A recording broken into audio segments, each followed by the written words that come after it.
जो लोग बहुत तेजी से पॉपुलर हो जाते हैं वो कोई बहुत भले लोग नहीं होते।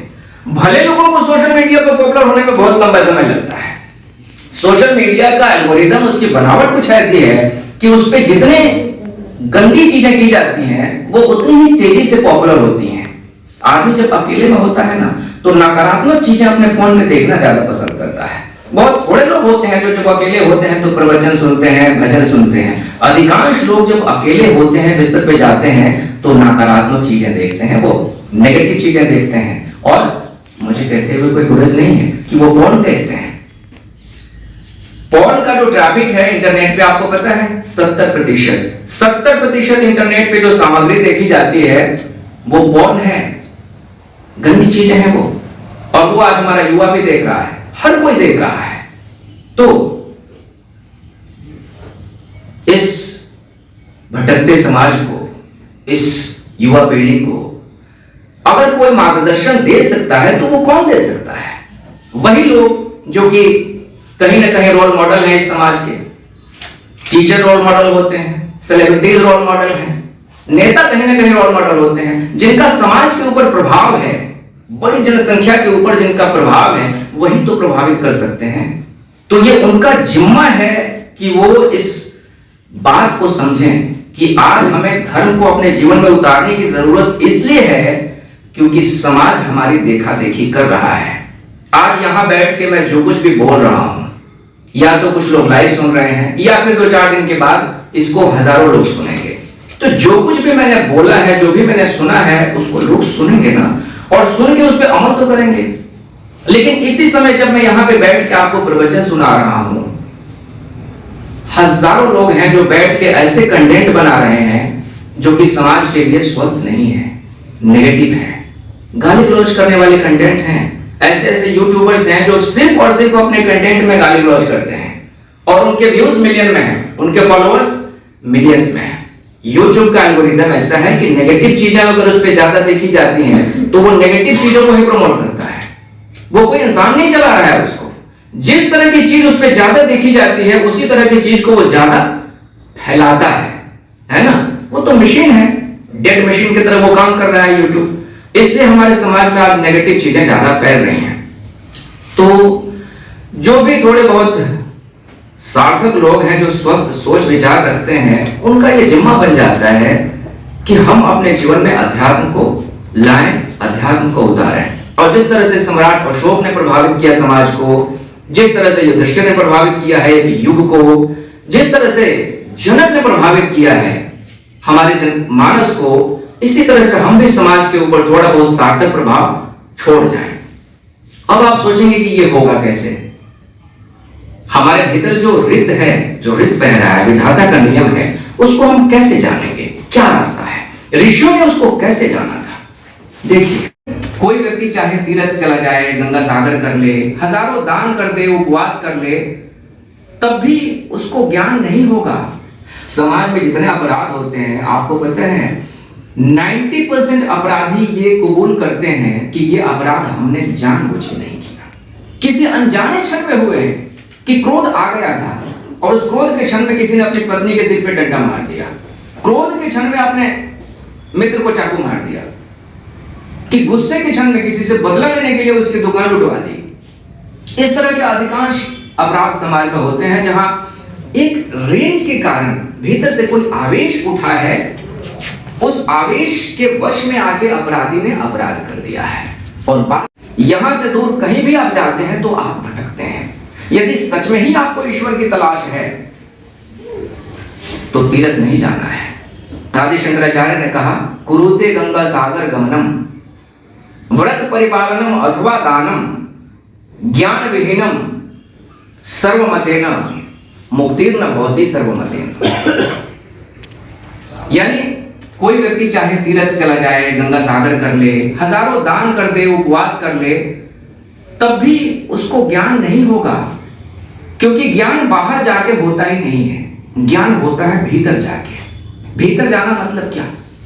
भीतर जाना मतलब सिंपल तरीके से अपनी गतिविधियों को छोड़ के, आंखें बंद करके और अपने अंदर निहारना कि मेरा मन किस तरह से काम करता है।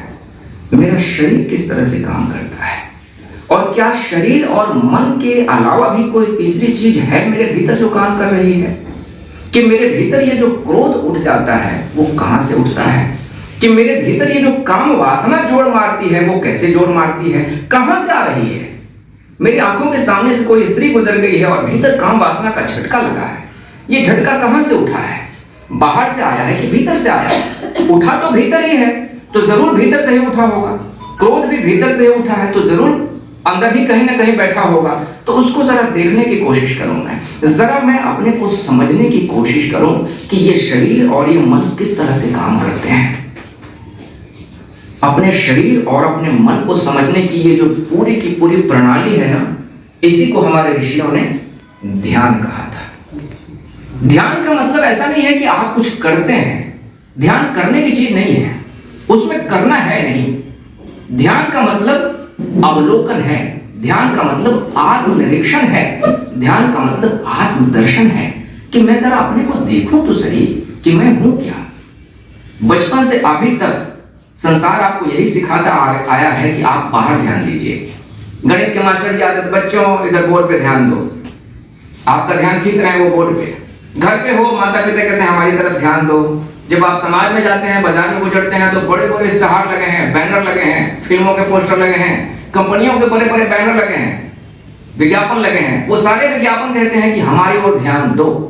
आपने देखा है कि कंपनियां बड़े बड़े बैनर लगाते हैं, इश्तेहार 25 फीट 30 फीट लंबे चौड़े बैनर टांगे जाते हैं।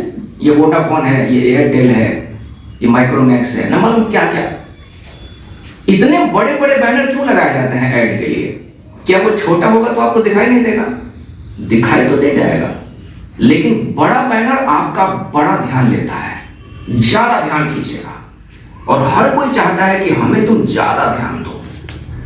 घर में आपने देखा होगा, 2 बच्चे होते हैं, उन दोनों बच्चों में लड़ाई हो जाती है। मम्मी ज्यादा प्यार किसको करती है? एक कहेगा मुझे ज्यादा प्यार करती है, दूसरा कहेगा मुझे ज्यादा प्यार करती है, झगड़ा हो जाएगा। फिर मम्मी के पास आते हैं वो प्रमाण खोजने के लिए। मम्मी से पूछो, मम्मी बताओ दोनों में से किसको ज्यादा प्यार करती हो? अब मम्मी समझती हैं कि अगर बता दूं तो झगड़ा हो जाएगा, तो मम्मी थोड़ा डिप्लोमेटिक होती हैं वहां पे। वो कहते हैं कि बेटा हम दोनों को प्यार करते हैं, दोनों मेरे लिए एक जैसे हो, दोनों मेरी आंख के तारे हो। क्योंकि मम्मी बच्ची नहीं है, उनके अंदर बचकानापन नहीं है, इसलिए उन्होंने समतुल्यता लाने की कोशिश की है। तो आपका ध्यान खींचने की कोशिश निरंतर कर रहा है ये संसार, और निरंतर ही आप अपना ध्यान बाहर की तरफ दे रहे हैं, संसार को दे रहे हैं, लेकिन अपने को तो आप जरा भी ध्यान नहीं दे रहे हैं। अपने को कहां ध्यान दे रहे हैं? 24 घंटे में क्या 10 मिनट भी ऐसा होता है जब आप बैठ के अपने को समझने की कोशिश करते हैं? क्या ऐसा हो सकता है कि आपकी उम्र 50-60 वर्ष हो गई हो और आप घोषणा कर सके हाथ उठा के कि मैंने अपने आप को समझ लिया है, मैंने जान लिया है अपने आप को कि मैं क्या हूं, मेरे अंदर क्रोध कहां से आता है, लोभ कहां से उठती है, ईर्ष्या क्यों आ जाती है, मैंने समझ लिया है? ऐसी घोषणा करनी मुश्किल हो जाएगी आपके लिए। आप देखते हैं कि उम्र तो 70 वर्ष हो गई है, लेकिन अभी काम वासना भीतर बैठी हुई है, कहीं ना कहीं से ये आ जाती है। कहां से आ जाती है? आपने उसे समझने का प्रयास नहीं किया है, इसलिए आप उसे समझ नहीं पाए हैं। तो आत्म अवलोकन जो है वही वास्तविक ध्यान है, और बिना आत्म अवलोकन के हम अपने आप को समझ नहीं पाएंगे। और जब तक हम अपने आप को समझ नहीं पाएंगे तब तक हमारे कर्म, हमारे एक्शंस नियंत्रित नहीं होंगे। तब तक हमारे भीतर से बहुत सारी ऐसी चीजें होती रहेंगी जिन पे हमारा कोई कंट्रोल नहीं होगा।